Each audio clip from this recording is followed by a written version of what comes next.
Nossa jornada de estudar um livro da Bíblia por domingo já está quase chegando no final do Antigo Testamento, gente. Olha, nós estamos no livro de Zacarias.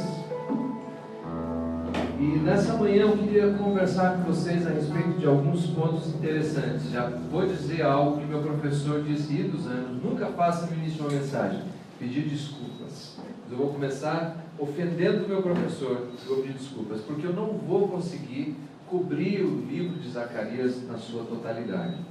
Mas nós vamos considerar algumas coisas aqui quanto tempo der. E espero que seja um encorajamento para você continuar lendo e estudando o livro de Zacarias. Obrigado, irmão.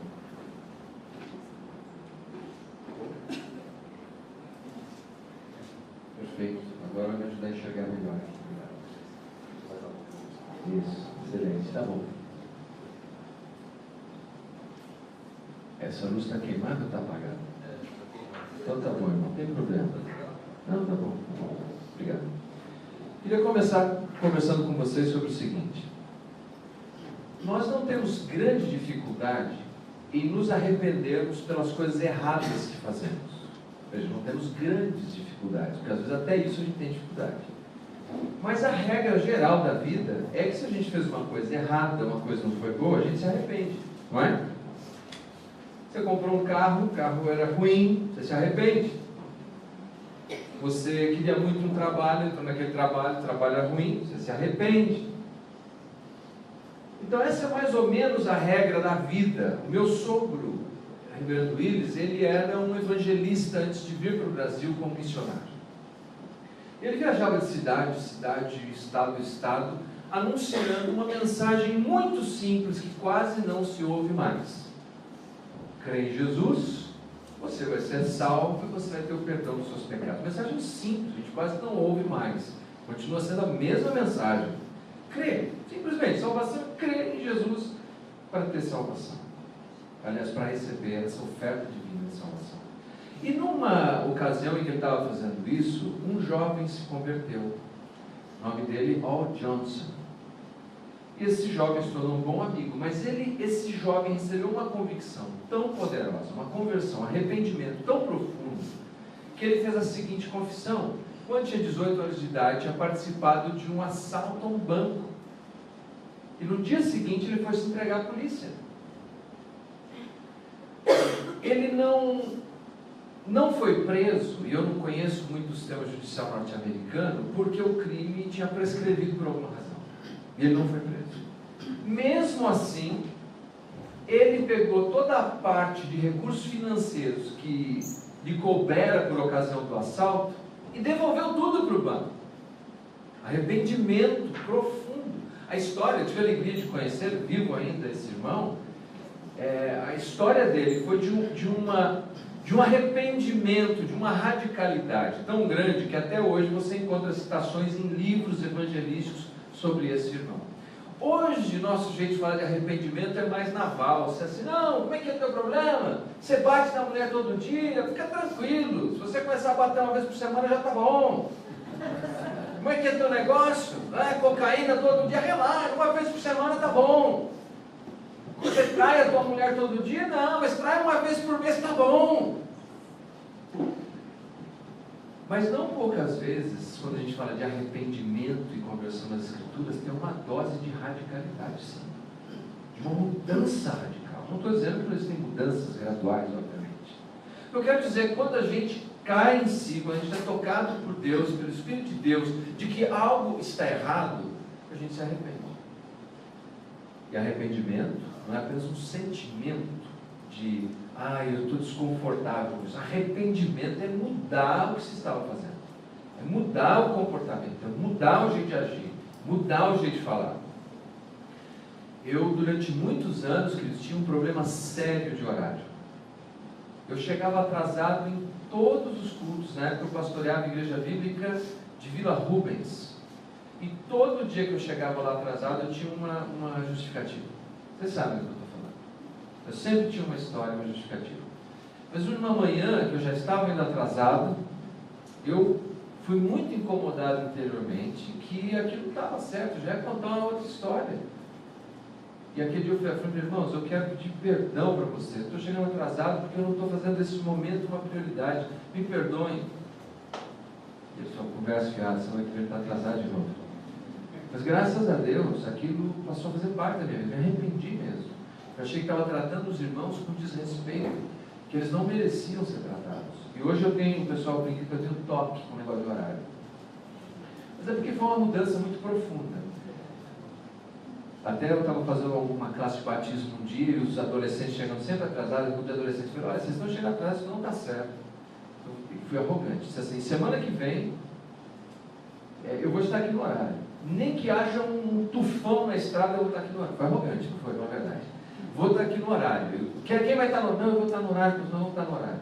Na semana seguinte, estou saindo da minha casa e eu moro na área rural, tem uma estradinha estreita para ir e uma caminhonete velha na minha frente.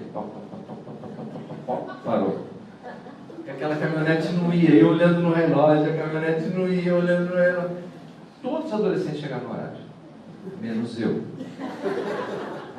Imagina eu entrando pela porta e os adolescentes. Adoro ainda mais adolescente. Adolescente detesta hipocrisia. Ele. Aí eu falei, olha, vocês me perdoem, eu fui muito arrogante com vocês. Você sabe que não precisou de um tufão, uma caminhonete velha bastou. Deus tem um senso de humor incrível. Bom, quando a gente se arrepende, não é para a gente ficar julgando o outro, é claro. O livro de Zacarias, ele fala de arrependimento que tem que ter, e aqui é que está o desafio. Não só pela coisa errada que a gente faz, mas inclusive pela intenção de fazer o errado. É diferente. Se a gente tem que se arrepender por ter feito errado, a intenção, só o fato de ficar considerando fazer errado já seria motivo de arrependimento. É o que propõe Zacarias na sua primeira mensagem. Eu gostaria de convidar você a abrir no primeiro capítulo de Zacarias. Nós vamos ler a partir do primeiro versículo e depois vou te dar um pouquinho de pano de fundo histórico e vamos ver o que a gente consegue cobrir nessa manhã. Zacarias, capítulo 1. Se você encontrou, diga amém. Amém. A palavra de Deus assim. No 8º mês do 2º ano de Dário, ou Dario, é uma transliteração, nós não temos certeza da pronúncia correta. Veio a palavra do Senhor ao profeta Zacarias, filho de Baraquias, filho de Ido, dizendo: O Senhor se irou em extremo contra vossos pais. Portanto, dize-lhes: Assim diz o Senhor dos Exércitos: Tornai-vos para mim, diz o Senhor dos Exércitos, e eu me tornarei para vós outros, diz o Senhor dos Exércitos. Não sejais como vossos pais, a quem clamavam os primeiros profetas, dizendo: Assim diz o Senhor dos Exércitos: Convertei-vos agora dos vossos maus caminhos e das vossas más obras. Mas não ouviram, nem atenderam, diz o Senhor. Vossos pais, onde estão eles? E os profetas, acaso vivem para sempre? Contudo, as minhas palavras e os meus estatutos que eu prescrevi aos profetas, meus servos, não alcançaram a vossos pais? Sim, estes se arrependeram e disseram: Como o Senhor dos Exércitos fez tensão de nos tratar segundo os nossos caminhos e segundo as nossas obras, assim Ele nos fez. Bom, nessa passagem, Zacarias está dizendo exatamente isso. Que Deus levantou vários profetas para exortar o povo de Judá e o povo de Israel. O povo, no primeiro momento, não deu ouvidos a Deus, não deu ouvido aos profetas e sofreram as consequências das suas escolhas. E depois de serem levados para o cativeiro, especificamente nesse caso, o cativeiro babilônico, Reino do Sul, eles então caíram em si. Realmente, nós estamos sofrendo por causa dos nossos pecados. Deus é bom, Deus é justo, e a gente que não presta, nós fizemos errado, e agora nós estamos sofrendo as consequências disso. E o que acontece é que eles se arrependem. Agora, o profeta Zacarias está dizendo essa história, essa mensagem, falando para eles: agora vocês voltem para o Senhor, que o Senhor volta para vocês. Eles ainda não cometeram o mesmo pecado, perceberam? Eles ainda não fizeram o mesmo erro. Acontece que o profeta Ageu tinha pronunciado a sua mensagem de reconstrução do templo. A mensagem de Zacarias e a mensagem de Ageu são muito próximas. A de Zacarias talvez 1 mês e meio, 2 meses depois de Ageu. O que acontece é que no ano 538, Ciro tinha liberado o povo para retornar para a sua terra, terra de Israel. E voltaram aproximadamente 50 mil pessoas. Voltaram por quê? Não voltaram porque uma vida melhor espera por eles. Muito pelo contrário. A vida em Israel, em Jerusalém, em Judá ia ser mais dura.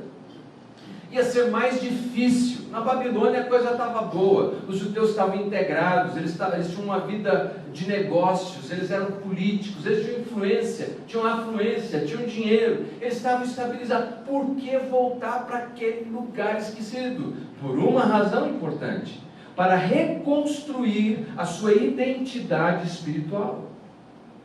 Quantas vezes não se perde a identidade espiritual? Não é só o judeu que perde, não. Nós também perdemos. E eles retornam não em busca de algo que seja humanamente melhor, mas para recuperar a sua identidade espiritual. E para recuperar essa identidade espiritual, algumas coisas tinham que acontecer. Uma, reconstrução do templo. Toda a espiritualidade do judeu, ela girava em torno do templo. Segundo, reconstruir a cidade de Jerusalém. Terceiro, reconstruir uma liderança fiel a Deus. E quarto, reconstruir ou edificar a espiritualidade genuína do povo. Essas 4 áreas. E o povo veio animado. 50 mil pessoas retornaram, mas muitos judeus ficaram lá. Esses voltaram, e voltaram com esse desejo, com uma boa intenção, com a vontade de reconstruir essa identidade espiritual perdida. Há quem diga, inclusive, que a maioria deles tinha alguma relação com o sistema sacerdotal em algum grau. Acontece, meus queridos, que depois de um tempo lá, comendo pó, e dificuldades, e problemas, e opressões, e pressões, e adversários, a vida foi ficando complicada. Tinha que cuidar da casa, a mulher queria uma sala mais bonita, o filho queria uma biga, enfim, um cavalo, e o foco foi sendo perdido ali. E depois de 16 anos, o templo que eles começaram com tamanha energia era um amontoado de coisa inacabada. Você já visitou alguns bairros aqui no Brasil? É muito comum a gente encontrar. O cara começa a casa dele, daqui a pouco para, não é? Perdeu o gás. Foi isso que aconteceu. Então Deus levanta Ageu com uma mensagem contundente, objetiva e que tem em vista apenas o futuro imediato, dizendo: vamos terminar esse tempo? Vamos retomar essa obra? Deixa de ficar cuidando só da tua casa, vamos cuidar da casa de Deus? Foi essa a mensagem dele, curto e objetivo. Eu diria que o livro de Ageu é um dos livros mais fáceis de ser entendidos dentre os profetas menores. Mas depois de 1 mês e meio, mais ou menos, vem Zacarias. E está dizendo: ouçam os profetas, olha, se arrependa até da intenção de fazer o que seus pais fizeram. Basicamente o que ele estava dizendo é: dê ouvidos à mensagem do Ageu. Trabalhe, põe a mão na hora, arregace a manga, continue a reconstruir o templo, continue a reconstruir a cidade, continue reconstruindo a liderança, continue reconstruindo a vida espiritual de vocês. Amém? Estão comigo? O capítulo 8 de Zacarias poderia estar nos lábios de Ageu, porque ele fala exatamente a mesma mensagem. Essas são as semelhanças, mas as semelhanças param por aí. Porque o livro de Zacarias é um livro bem mais extenso. Se fosse uma corrida de bastão, ele correu muito mais quilômetros do que o Ageu. É um livro que tem mais poesia. É um livro que não fala apenas do futuro imediato, mas do futuro distante. Tudo bem? Fala do futuro imediato, mas fala de futuro distante. É um livro que usa uma linguagem diferente, que nós chamamos de linguagem apocalíptica. E faz o livro de Zacarias provavelmente um dos mais difíceis dentre os profetas menores. Por isso que eu estou contando com a sua misericórdia nessa manhã. Amém? Depois de ter dado essa mensagem assim, olha, se arrependa até da intenção de fazer o errado, e veja que o desânimo do povo e a apatia que eles entraram é um sentimento que nós conhecemos. Quantos de nós começam o ano e quer saber, esse ano eu vou ler a Bíblia inteira? Olha, esse ano vai. Esse ano eu vou começar a congregar com os irmãos, esse ano eu vou servir mais, esse ano eu vou ser mais generoso. E dali a pouco vem as pressões, as opressões, as perseguições, as dificuldades. E quando você se dá conta, chegou em Levítico, parou a sua leitura. Não é? E você vai vendo que ficou pelo caminho. Era a mesma coisa, guardado as proporções, a mesma coisa. Gente igual a gente, que vai, devido às dificuldades, ficando pelo caminho. Daqui a pouco nenhuma coisa nem outra está acontecendo. Então essa mensagem dele era: olha, não siga esse caminho, volta para o Senhor, que o Senhor vai contigo. Depois do anúncio dessa mensagem, então nós chegamos no versículo 7, em que ele passa a ter uma série de visões. Ele tem 8 visões Não vamos ver todas elas. 8 visões. Agora começa essa mensagem com uma linguagem apocalíptica. O que é essa linguagem apocalíptica? É uma mensagem profética, na sua essência, mas a natureza literária é diferente. Por exemplo, as visões que nós vamos nos deparar aqui nos fazem lembrar de porções do livro de Daniel, porções do livro de Ezequiel e do livro do Apocalipse. Por quê? Porque fala, por exemplo, de coisas estranhas, de cavalos com cores diferentes. Ele fala, por exemplo, de rolo voador. Ele fala de uma mulher dentro de um cesto e 2 outras mulheres vêm voando com asa de cegonha e levam a mulher para outro lugar. Ele fala de um homem, um agrimensor que vai medindo Jerusalém. Ele fala de ferreiros e de chifres. Vamos dizer a verdade, é estranho, não é? Só sou eu que acho. É estranho, não é? O que ele começa a descrever aqui. E aí a pergunta que a gente tem que fazer é por que esse tipo de linguagem é utilizada? E a melhor explicação que eu encontrei foi a seguinte: quando você fala de futuro imediato, é fácil de você descrever com as coisas que todo mundo sabe o que significa. Vamos construir o templo, está o templo, está lá, vamos fazer. Mas quando você fala de coisas distantes, você precisa usar símbolos para explicar o seu sentido. Vamos fazer um exercício imaginativo agora. Vamos considerar que você fosse fazer uma viagem no tempo e você fosse viajar 500 mil anos atrás. Vou pedir para você que está na primeira fila, que levantou a mão para ser voluntário, por favor. Chega aqui. Cinto afivelado, viajou no tempo, 1000 anos atrás, e agora você vai explicar para esse povo que veio te ouvir o que é uma viagem aérea, como é que é um avião. Eles nunca viram, não têm a menor ideia o que é isso. Por favor, explica para eles o que é.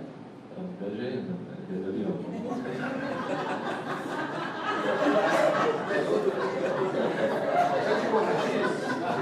Legal, então eles estão loucos para saber, vamos mudar a história. Eles estão loucos para saber o que é um raio-x. Nunca vi, não sabe como é que é. Por favor, você pode explicar para eles?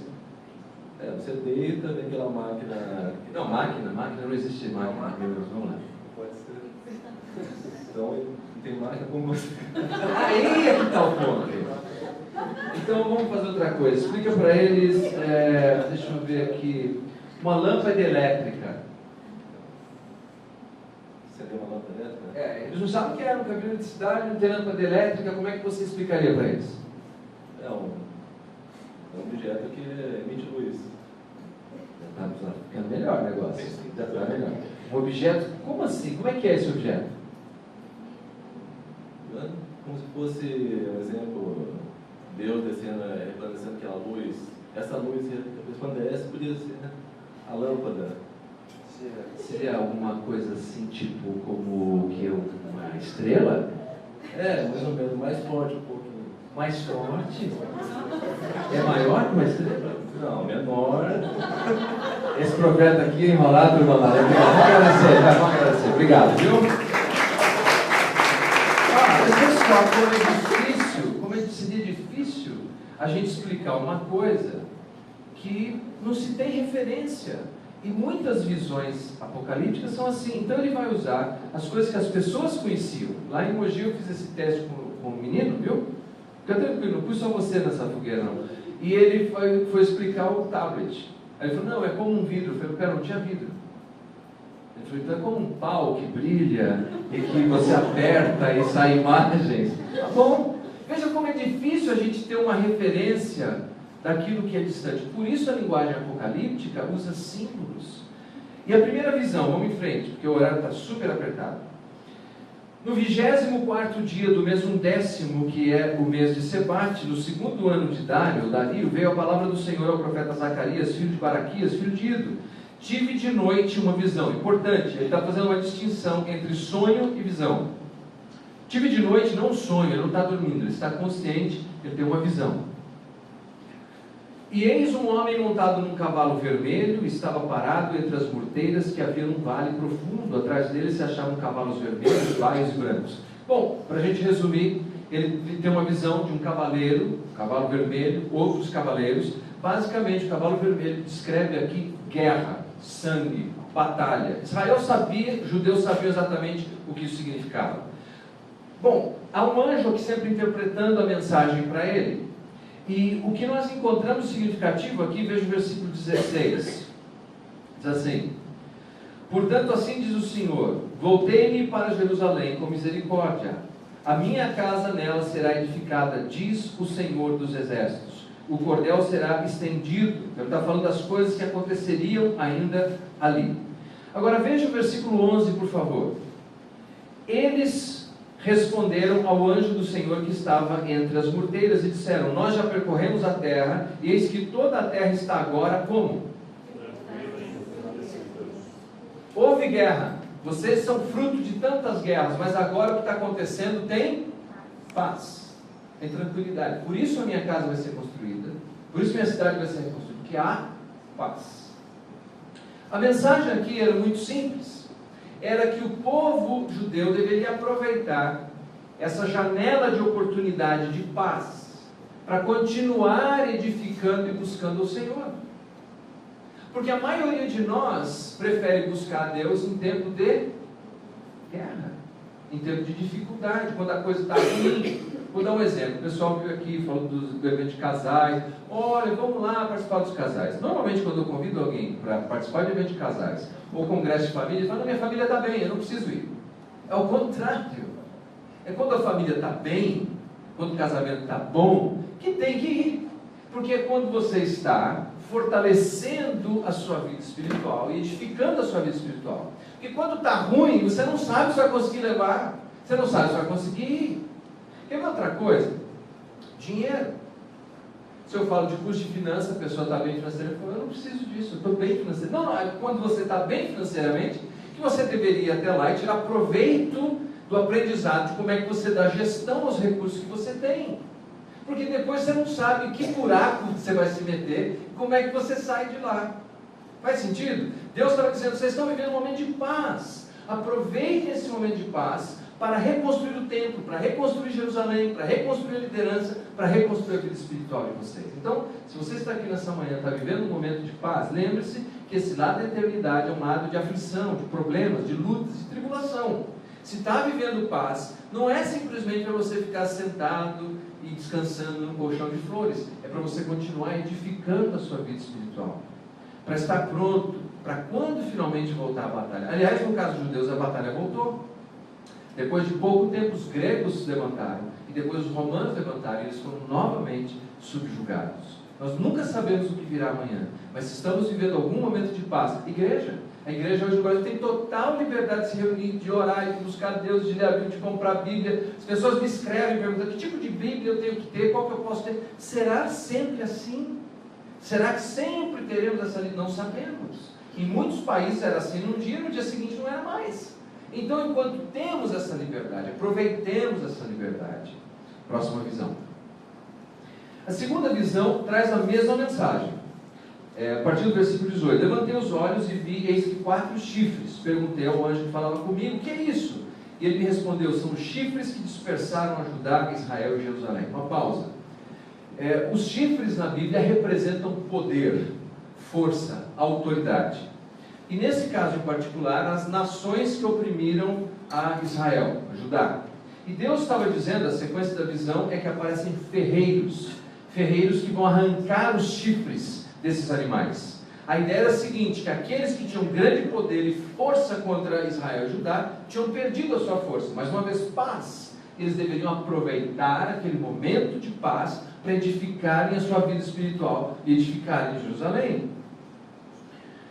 O que acontece é, mais uma vez, se nós fôssemos Noé, a gente ia esperar chover para começar a construir a arca. Era essa a ideia. Senão você constrói a arca enquanto não está chovendo.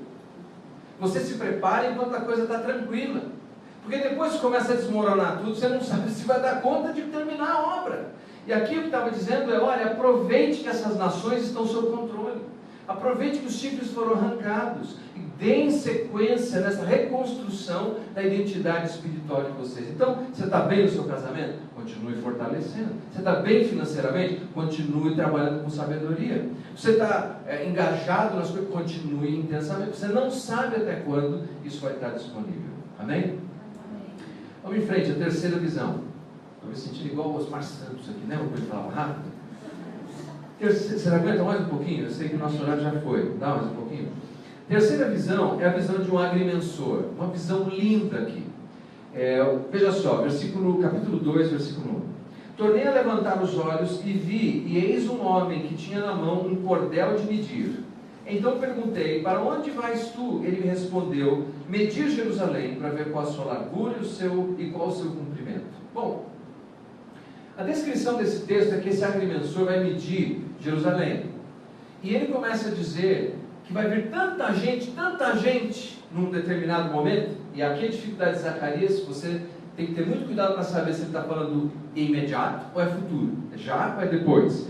Mas ele está dizendo de um tempo em que teria tanta gente, tanto lugar indo para lá. Mas como funcionavam as cidades antigas? As cidades antigas, elas eram cercadas por muralhas, é o que garantia a segurança delas. Mas o raciocínio era lógico. Se vier tanta gente para cá, vai haver uma superpopulação e vamos ter que fazer o que com o muro? Vamos ter que arrancar esse muro. Mas e aí, nós vamos ficar sem proteção, Deus? Como é que vai ser? E aí uma das coisas mais lindas nos é dita nesse texto. Veja só, versículo 4. Ele disse, corre, fala a este jovem, Jerusalém será habitada como as aldeias, sem muros, por causa da multidão de homens e animais que haverá nela. 5. Pois eu lhe serei, diz o Senhor, um muro de fogo em redor, e eu mesmo serei no meio dela a sua glória. Coisa linda. Deus haverá um tempo em que essas muralhas não serão necessárias, porque eu vou proteger vocês. Sabe, queridos, essa é uma promessa obviamente feita historicamente, no pano de fundo histórico para aqueles judeus, mas é verdade ainda hoje, aplicada para nós. É uma lição que nós podemos tirar. Nossa proteção vem de Deus. É claro que a gente confia em Deus, a gente amarra o nosso cavalo, a gente põe grade, a gente põe portão, mas todas essas coisas nos dão apenas uma sensação psicológica de segurança. Sabiam disso? Quantos condomínios não sofrem arrastões? Quantos? Todas essas coisas são apenas sensações psicológicas de segurança. Nossa proteção. A muralha de fogo é nossa volta. É o nosso Deus. E é nele que nós temos que confiar.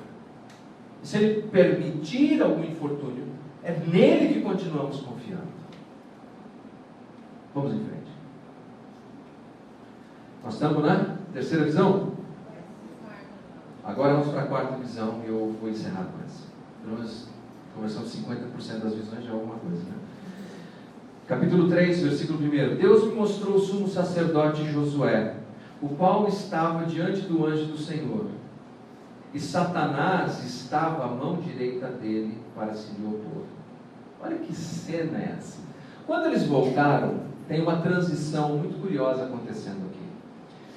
2 líderes vieram, 2 líderes importantes. Um chamado Josué, que era o sumo sacerdote, e um líder político descendente de Davi, chamado Zorobabel. Agora eles estão na visão do Zacarias, tendo um momento importante de reconhecimento da liderança do sacerdote Zorobabel. E quando Zorobabel chega lá na frente de todo mundo, na visão do Zacarias, quem que vem do lado? Quem que vem do lado? Satanás. Você imagina, olha, hoje é o culto de ordenação do pastor fulano, aí você olha e o diabo está do lado. Esse negócio aqui está complicado, hein? É mais ou menos isso. E está lá o sumo sacerdote, você olha e do lado está o diabo. E o diabo começa a pôr objeções ao reconhecimento desse homem, Josué. Josué provavelmente é um homem de mais idade que viveu uma parte do cativeiro e talvez tivesse uma certa conivência com os pecados do passado, a desconfiança, os casos. Olha o que diz o texto. Vamos ver a partir do versículo 4. Desculpe, versículo 3. Ora, Josué, trajado de vestes o quê? Sujas, estava diante do anjo. Esse é o problema. Tem algo impuro na vida desse sumo sacerdote. E está lá o Satanás, adversário, acusador, para dizer, ó, ele não serve. Vocês estão querendo recomeçar, vocês estão querendo reconstruir, estão querendo reedificar a espiritualidade, já começaram mal. Olha que tranqueira que vocês arrumaram aí. Olha que sumo sacerdote vocês arrumaram aí. Está suja a veste dele. Aí o texto continua. Versículo 4. Tomou este a palavra e disse aos que estavam diante dele, tirai-lhe as vestes sujas. A Josué disse, eis que tenho feito que passe de ti a tua iniquidade, e te vestirei de finos trajes. E disse eu: ponho-lhe um turbante limpo sobre a cabeça. Puseram-lhe, pois, sobre a cabeça um turbante limpo, e o vestiram com trajes próprios, e o anjo do Senhor estava ali. Deus disse: é verdade, tem sujeira aí, tem sujeira aí, tem sujeira aí, tem sujeira aí, a roupa está suja, mas eu vou tirar a sua iniquidade, eu vou vestir você com trajes limpos, eu vou colocar um turbante na sua cabeça. O turbante fazia parte da indumentária do sacerdote e carregava a seguinte frase: santidade ao Senhor. O nome disso, queridos, é o que nós chamamos de justiça imputada. Quando Deus vem e diz: eu vou declarar você justo, eu vou purificar você. Agora, essa bênção da purificação de Josué, o sumo sacerdote, não era só para Josué.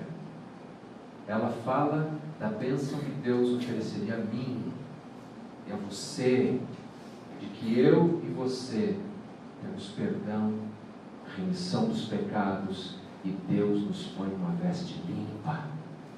Próxima vez que alguém disser que você não serve para servir a Deus, não serve para servir a Deus, é boa redundância. Quando disser que você não tem condição de servir a Deus por causa dos seus pecados, lembre-se: o sangue de Jesus te purifica de todos os seus pecados. Começa de novo, vai em frente, levante a cabeça. Amém? Amém. Dizem que quando um pregador anuncia que vai concluir, você nunca deve acreditar. Eu posso falar só mais uma visão? Posso? É a última palavra. É a que está aqui no capítulo 4. Porque, para a gente poder fechar, a gente viu o sumo sacerdote, agora vamos falar de Zorobabel. Tomou o anjo que falava comigo e despertou como um homem. Aqui interessante, veja, que hora ele está tendo as visões? Eu falei há pouco. Que hora? À noite. Agora, aqui no capítulo 4, parece que ele já está meio sonolento. Olha só, tornou o anjo que falava comigo e me despertou. É o seguinte: depois de tanta visão, Zacarias, que também era gente como a gente, começou a dar uma cochilada. Aí o anjo: opa, olha, Zacarias, tem mais visão. Igual você, já cansado, tem mais visão, tem mais visão. E ele acordou. Versículo 2: e me perguntou: que vês? E essa visão é incrível. Respondi: olho, e eis que um candelabro todo de ouro, com um vaso de azeite em cima, com as suas 7 lâmpadas e 7 tubos, um para cada uma das lâmpadas que estão em cima do candelabro. Junto a este, 2 oliveiras, uma à direita do vaso de azeite e outra à esquerda. Então perguntei ao anjo que falava comigo: meu senhor, o que é isso? Bom, o que ele vê basicamente é o seguinte: ele vê um castiçal, um instrumento que tem lá, viu, irmão? Rony? Tem as lâmpadas, as velas lá. Então, você estava perto lá, tinha as velas lá. Só que tem um detalhe: o combustível desse castiçal, dessa lamparina, é azeite, é óleo. Mas ele tem um sistema sofisticado de retroalimentação, perceberam? Saem tubos ligados direto às oliveiras. Quer dizer que desse castiçal não acabava o combustível. Continuava entrando azeite, e o fogo ali não acabava desse azeite. Quer dizer que a função que o castiçal tinha para cumprir, seria cumprida, porque Deus tinha criado um sistema de retroalimentação ali, de azeite que não parava, de óleo que não parava, então a chama estava sempre presente. O Zacarias viu aquela coisa incrível e falou: mas o que é isso? O que é esse negócio? E o anjo vai explicar, olha só.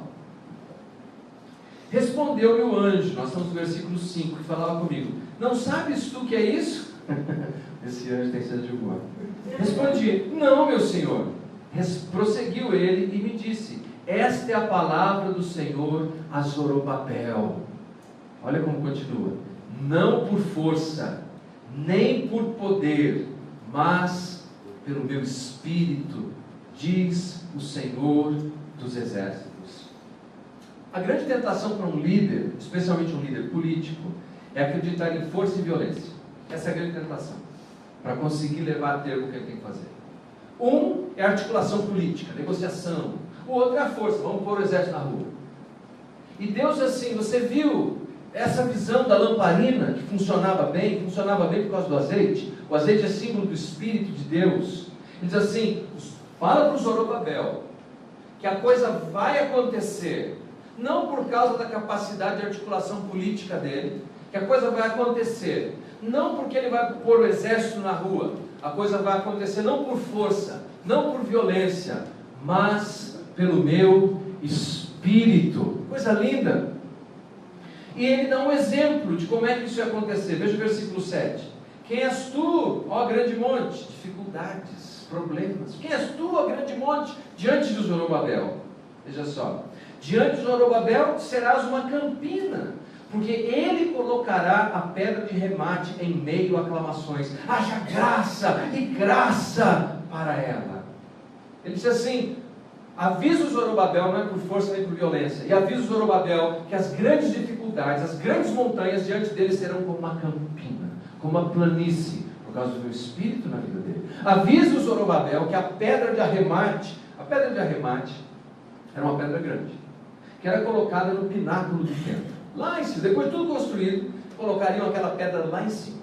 E Deus diz assim, avisa o Zorobabel que eu vou dar tamanha capacidade, tamanha força a ele, que ele vai pegar essa pedra pesada, ele vai subir, ele vai colocar lá. Lembra do Sansão carregando os portões? Lembra do Sansão destruindo exércitos por causa do Espírito de Deus? É isso que estava dizendo. Avisa o Zorobabel que no poder do meu Espírito ele vai colocar a pedra do arremate. E quando ele fizer isso, vai ser tão evidente que não é ele, mas é meu poder agindo nele, que as pessoas vão dizer, graça, graça, graça. Na minha vida e na sua vida, nós temos que tomar cuidado de confiarmos no que o nosso networking vai fazer. A gente acha que é o nosso networking que vai resolver, que a nossa inteligência vai resolver, que os nossos contatos, que a nossa capacidade de virar a mesa, de falar grosso, ou de falar fino, né? Não é isso. O Espírito de Deus. Veja você, que muitas vezes nós achamos que o Espírito na nossa vida é para dar sensações e coisas. Não.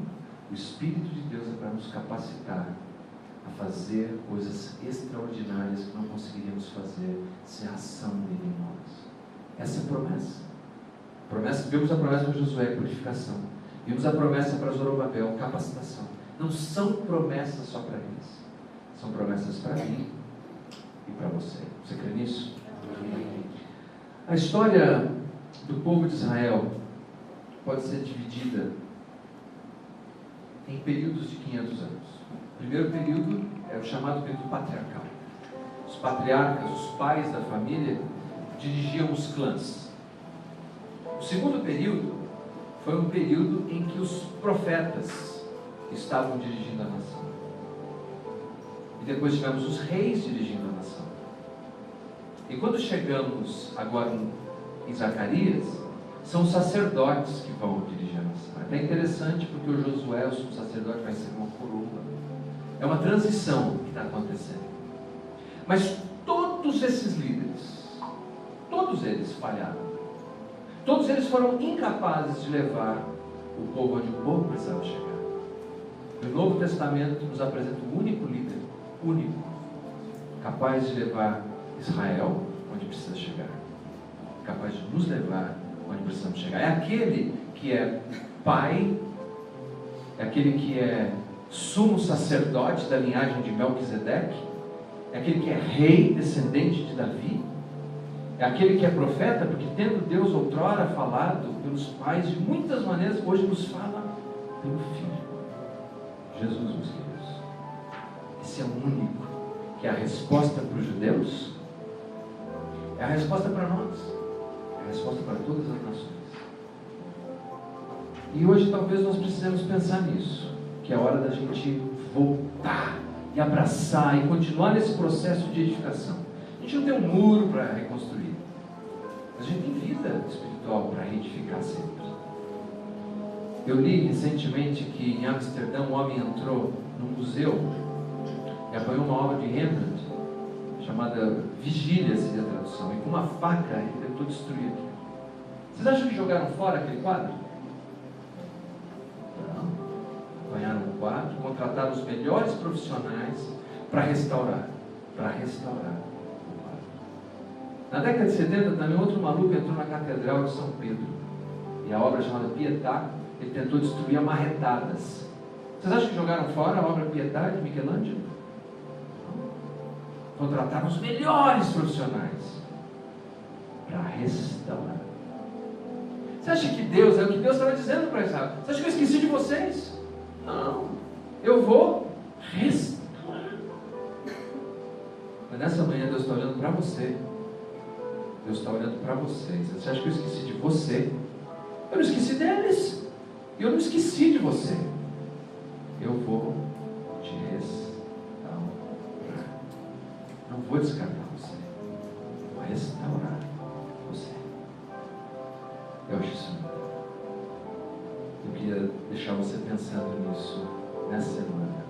Vou ficar em pé. Deus não descartou aquele povo, tampouco nos descartou. Oremos.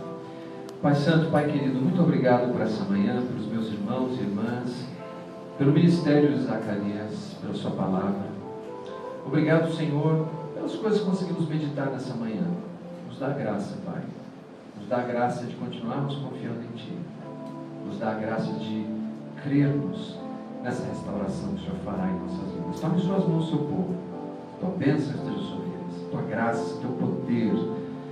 Senhor, que nós possamos ver essa maravilha do Espírito de Deus que está em nós para nos fazer pessoas diferentes. Pai, obrigado pela purificação e pela capacitação que o Senhor nos dá. Abençoa o seu povo, Senhor. Em nome de Jesus. Amém, Senhor. Você recebe a palavra de Deus nessa manhã? Diga amém. Amém. Deus abençoe, agradeço a paciência de vocês. O Zé Roberto me disse que tem um recadinho. Qual que é, meus irmãos?